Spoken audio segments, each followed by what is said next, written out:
आप सभी दोस्तों को राधे राधे। श्री कुंज बिहारी श्री हरिदास। दोस्तों, जिन बांके बिहारी जी का आप दर्शन करने वृंदावन जाते हैं, बड़े भाव से जाते हैं, दर्शन करते हैं, खूब नाचते हैं, गाते हैं, धूम मचाते हैं, तो उन बांके बिहारी जी का प्रागट कैसे हुआ, आज के वीडियो में हम यही बताने जा रहे हैं। एकदम शुरू से आपको समझाएंगे कि आखिर बांके बिहारी जी कैसे प्रकट हुए थे। आइए आगे बढ़ते हैं। परम रसिक सम्राट स्वामी श्री हरिदास जी महाराज की साधना एवं समर्पण सेवा का ही प्रभाव है कि आज लाखों करोड़ों भक्त श्री बांके बिहारी का दर्शन का सौभाग्य प्राप्त कर बिहारी जी के चरणों में अच्छे सुख प्राप्त कर रहे हैं। बिहारी जी के चरणों से एक नई ऊर्जा भक्त लेकर जाते हैं। मैं आपको बिल्कुल सत्य कथा की ओर लेकर चलता हूँ। गर्गाचार्य के वंश परंपरा में एक ब्राह्मण परिवार में आसुधीर गोस्वामी जी के घर जन्मे। ब्रज के ही एक गांव नाम है हरदासपुर, यमुना पार गांव है। उसी गांव में श्री ललिता सगी के अवतार स्वामी श्री हरिदास जी महाराज का जन्म हुआ था। स्वामी जी के दो भाई और थे बड़े, श्री जगन्नाथ जी एवं गोविंद जी।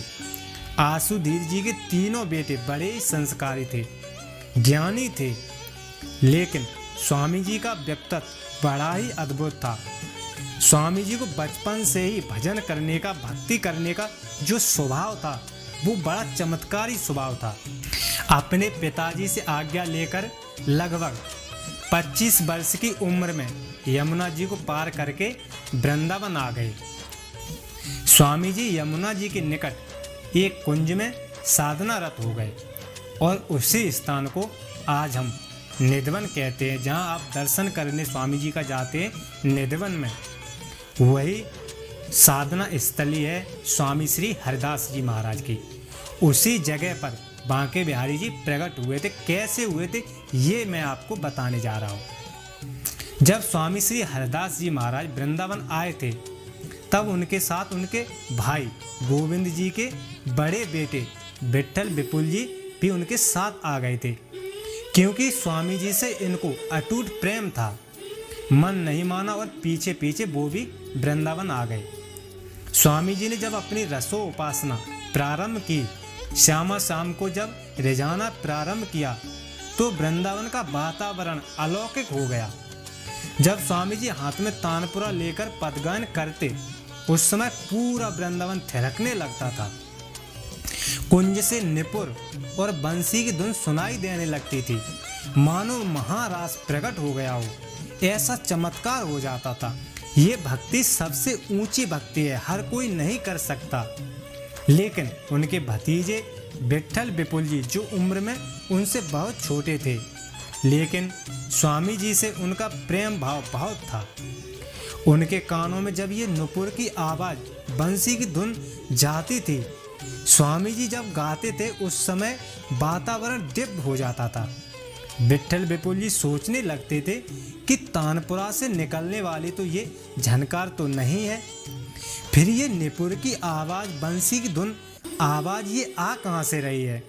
वो समझ नहीं पाते थे। इसी दुविधा में रहकर उन्होंने स्वामी जी से एक दो बार पूछा भी कि आप अपनी संगीत साधना किसको सुनाते हैं, आखिर किसको इस साधना से रिझाते हैं आप, कौन है आपके आराध्य। लेकिन स्वामी श्री हरिदास जी महाराज ने इतना ही कहा कि तुम चिंता मत करो, वो समय भी जल्दी आएगा, तुम खुद समझ जाओगे कि मैं किसको रिझाता हूँ। इसी प्रकार साधना चलती रही।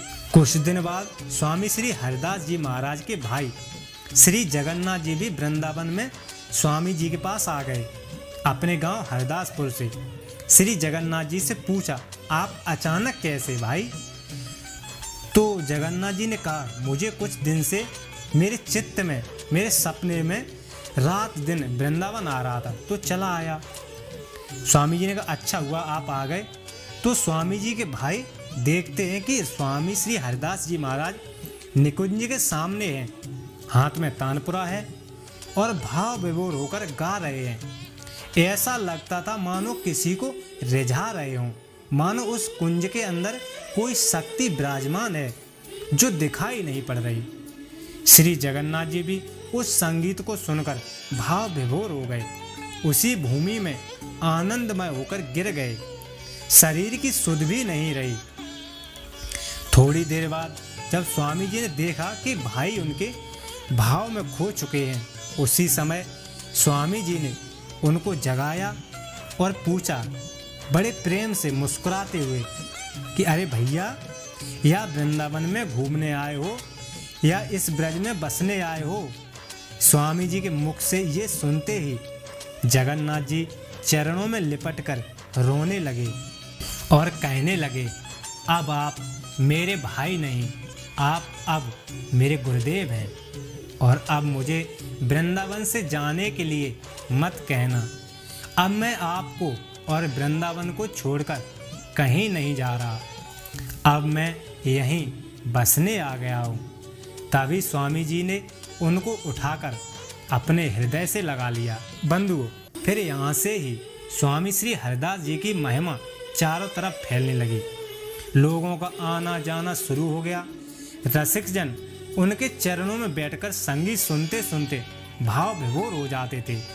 स्वामी जी की कीर्ति चारों तरफ फैल गई, लेकिन सबके मन में एक ही सवाल रहता था कि आखिर स्वामी जी इस निकुंज के द्वार पर बैठकर संगीत की रागनी छेड़ते हैं, उस निकुंज में कौन विराजमान है जिसको स्वामी जी अपने भजन सुनाते हैं, क्योंकि अभी तक किसी ने नहीं देखा। तभी श्री विट्ठल विपुल जी कई बार अंदर देखने भी गए, पर अंधेरे के अलावा उन्हें कुछ भी नहीं दिखाई दिया। एक दिन यही मार्गशीर्ष मास शुक्ल पक्ष पंचमी तिथि, आज ही का वो पवित्र दिन था। स्वामी श्री हरिदास जी महाराज ने सुबह विट्ठल विपुल जी को अपने पास बुलाया और कहा कि तुम जानते हो आज किसका जन्मदिन है? विट्ठल विपुल जी ने कहा, मुझे नहीं पता, किसका है, आप ही बताएं स्वामी जी।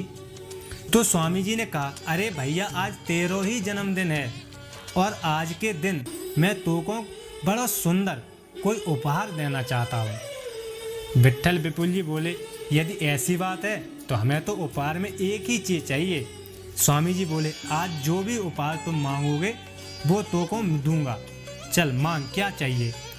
तो स्वामी जी, आपको अगर देना ही है तो आप उस निकुंज का रहस्य बता दीजिए, वहाँ अंदर कौन विराजमान है, आप किनके लिए गाते हैं, हमें भी उनका दर्शन करा दीजिए, वो कौन शक्ति है? स्वामी श्री हरिदास जी मुस्कुराते हुए बोले कि इसीलिए मैंने तुम्हें यहाँ बुलाया है, क्योंकि अब वो समय आ गया है कि मैं अब यह रहस्य उजागर कर दूँ। जाओ, बुलाओ सबको, पूरे समाज को, आज ही ये रहस्य उजागर होगा। जगन्नाथ को कह दो, सभी रसिक जनों को इकट्ठा कर लो, सबके सामने ये चमत्कार होगा। चारों तरफ खबर फैल गई, सभी रसिक समाज एकत्रित हो गया। उसी समय स्वामी श्री हरिदास जी महाराज ने नेत्र बंद करके उसी कुंज के सामने बैठ गए, हाथ में तानपुरा लिया और भजन गाने शुरू किए। सभी लोग भाव विभोर होने लगे, सभी रसिकजन रोमांच होने लगे, सभी को महसूस होने लगा कुछ घटित होने जा रहा है। उसी समय उसी निकुंज के अंदर हाथों में हाथ लिए मंद मंद मुस्कुराते हुए प्रिय प्रीतम श्यामा श्याम कुंज बिहारी प्रकट हो गए। बोलो कुंज बिहारी लाल की जय, श्री वृंदावन बिहारी लाल की जय, स्वामी जी महाराज की जय, पूज्य सतगुरुदेव भगवान की जय। बंदियों, बांके बिहारी प्रकट हुए तो आप भी बांके बिहारी जी को बधाई दो। बिहारी जी बधाई हो, बधाई हो, बधाई हो। उसी समय स्वामी जी के मुख से ये अमर पंक्तियां निकली।